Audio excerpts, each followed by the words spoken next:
So this is the Pinhead making of. Now the first step here is painting this kind of copper brownish red. For some reason the brownish red tends to work better than a brighter kind of a fresh blood look. It just sort of looks like dried wounds. It also kind of gives it a little bit more depth.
Now this is one of the more fun parts of the whole process, which is dry brushing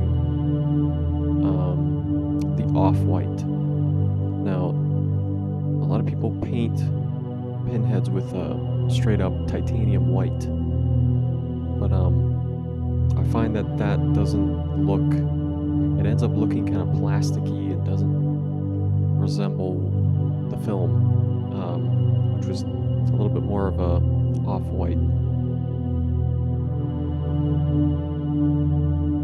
And as you see here, as I'm swiping it over, it really accentuates the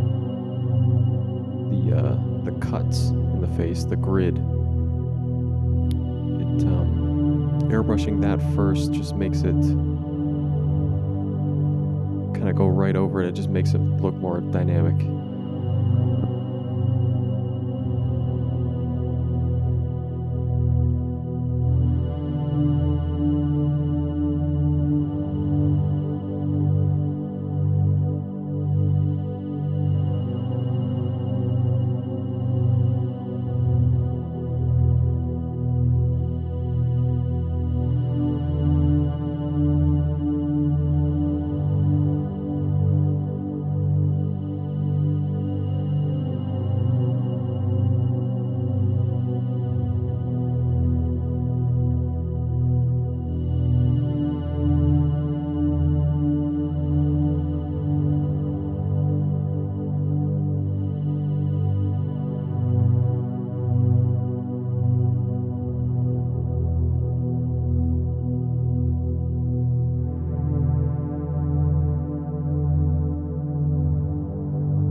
Layers, layers, and layers. Usually, I won't have a set number, but I'll do somewhere between 3 and 5 layers of this off-white, so that it really builds up.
process is spraying on the Indigo. And the main thing with this is to not overdo it, to just do it very, very subtle, very light layers of paint, especially with a color that's that strong.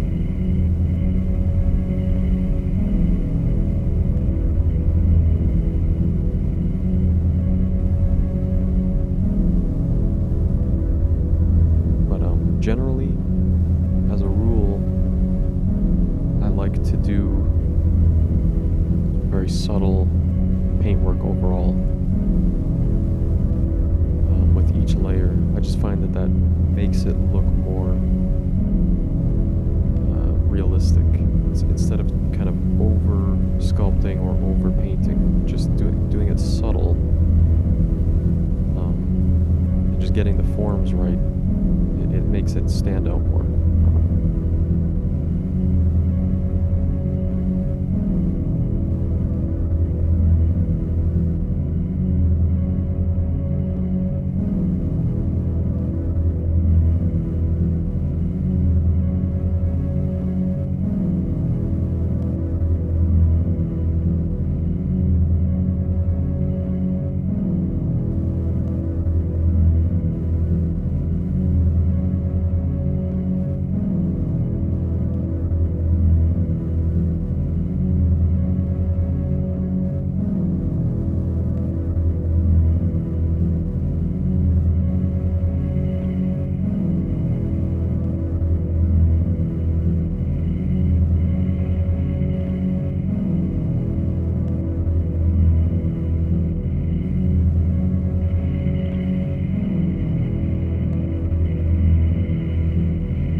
with a little bit more white. And just really making it stand out. The Cenobites in the original film were quite pale. They were kind of caked up with white.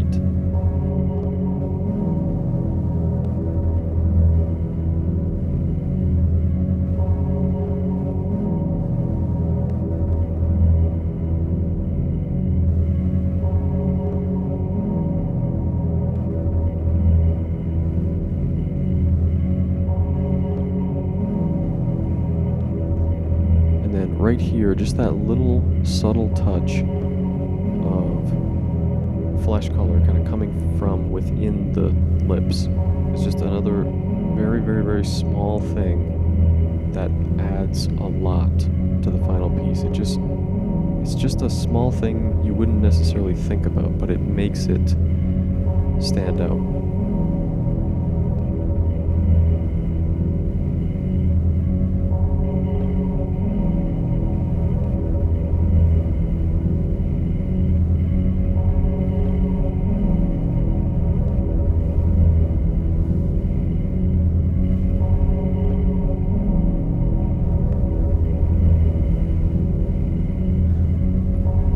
The black in the shadowed, kind of contrived shadows of the piece, I tend to keep the black only with within the nose and the ears. And that's basically that. It's a very, very powerful shade, and it will affect everything around it.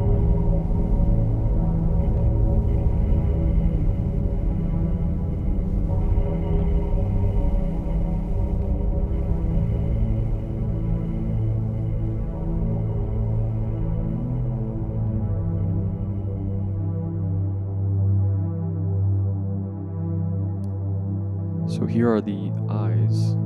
These are acrylic eyes. And the reason they look kind of silvery is because they're probably about half an inch thick of crystal clear.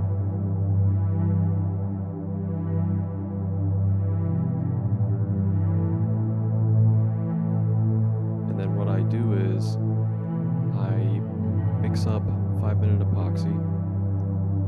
This is what I'm applying here. It's 5-minute epoxy, which is a clear, fast-drying epoxy. And I put a dot of black paint in it. And it gives it this wonderful effect of having the depth of the acrylic eye, but it has more of a solidified black to it. And it just makes it look kind of spacey and very interesting inside.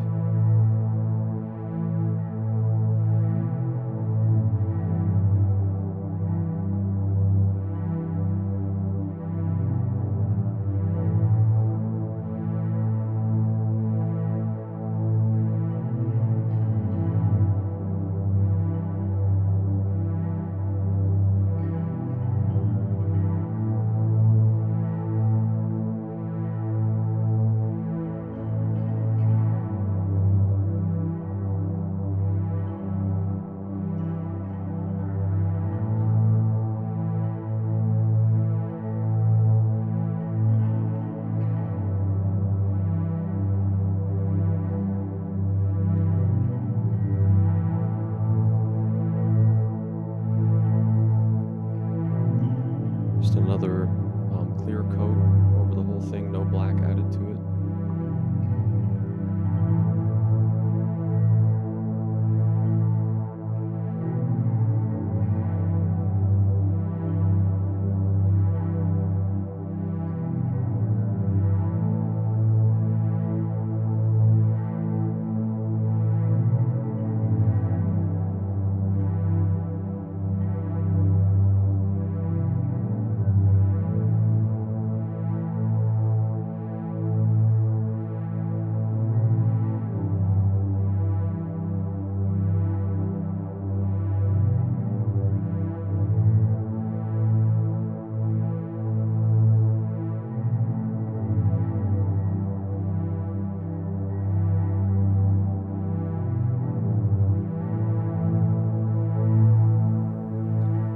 I'm speckling on a little bit of a flesh color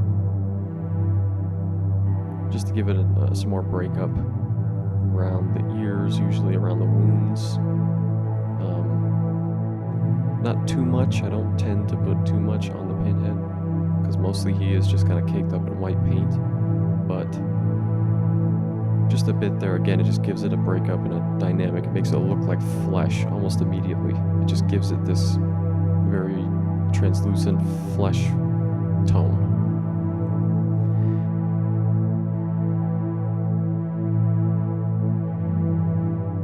And this is obviously painting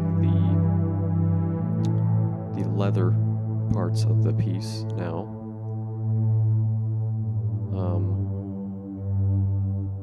Takes a while, but it's just jet black built up in 1 to 2 layers.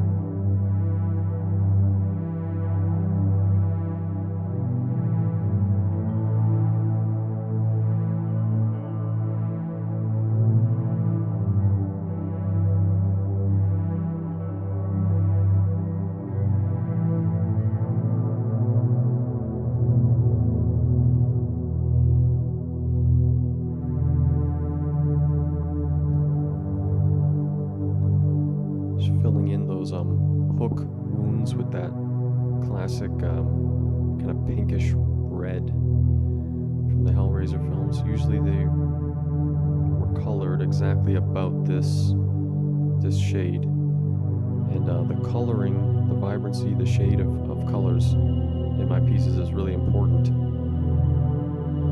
They're not always the same, of course, because everything's handmade, but as long as the color's accurate. Here are the acrylic teeth. So these are kind of tricky to get in, but I put 5-minute epoxy over the top, and I just try to line them up.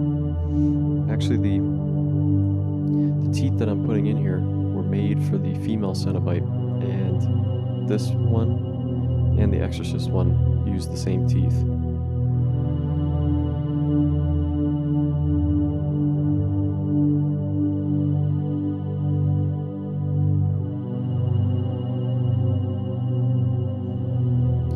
With some subtle veins.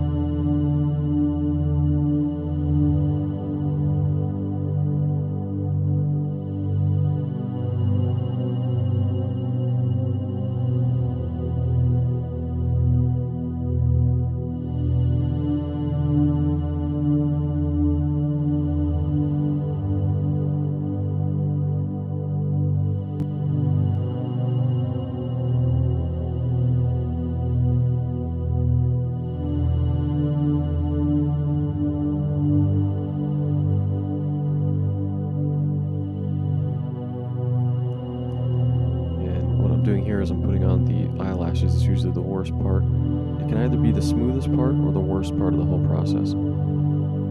It's very hard to get it on properly and to look right. And this is my least favorite part, probably, of the Pinhead. It's just having to go in with a little detail brush and go in all of the cracks where the white is still showing on the leather. It's very tedious. It takes a long time.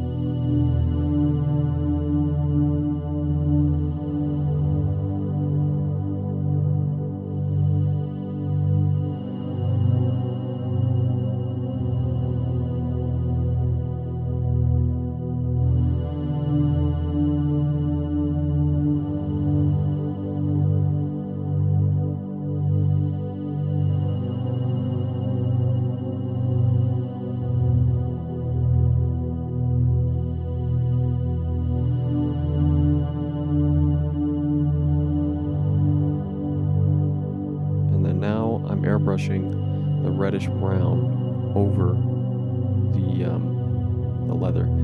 This is actually how the leather was colored in the film. You might not notice it necessarily, but it just gives it more, again, of a breakup. It looks like it's made of different kinds of leather or something, and just makes it look more dynamic.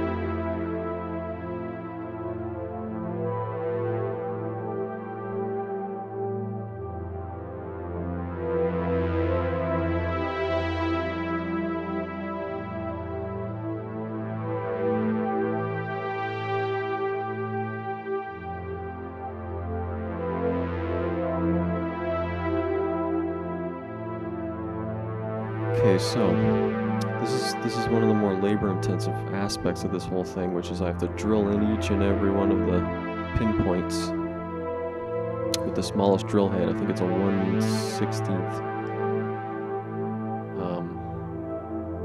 Just got to go over the entire grid. I think there's 98 pinpoints.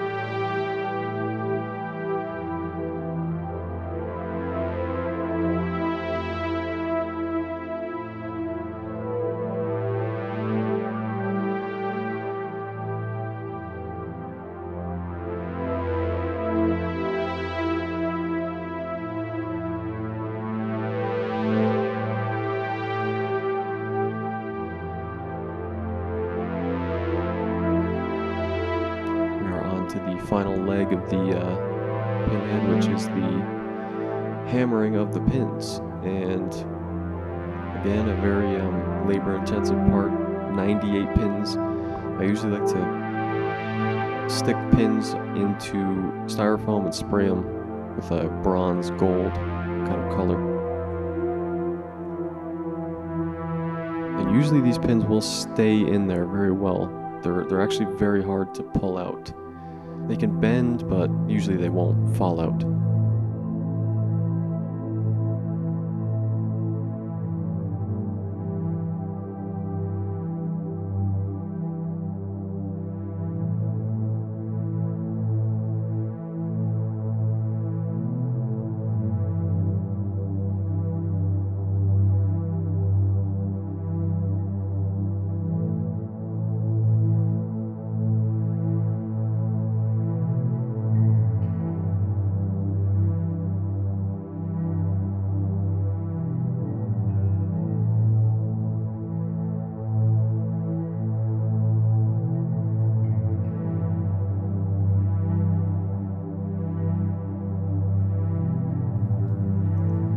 Finally, the hooks. Pinhead doesn't really require a whole lot of different paint layers, but definitely a lot of intricate jewelry.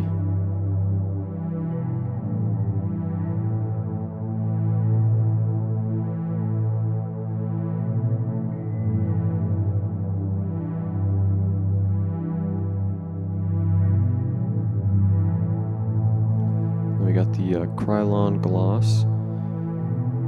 It's usually the last thing I do.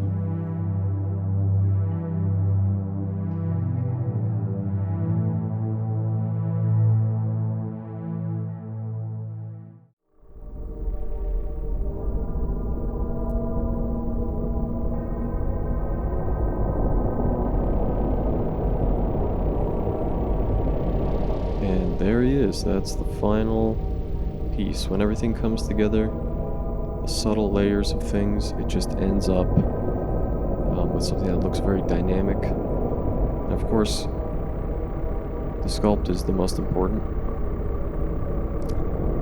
Hope you all enjoyed it, guys. Thank you very much.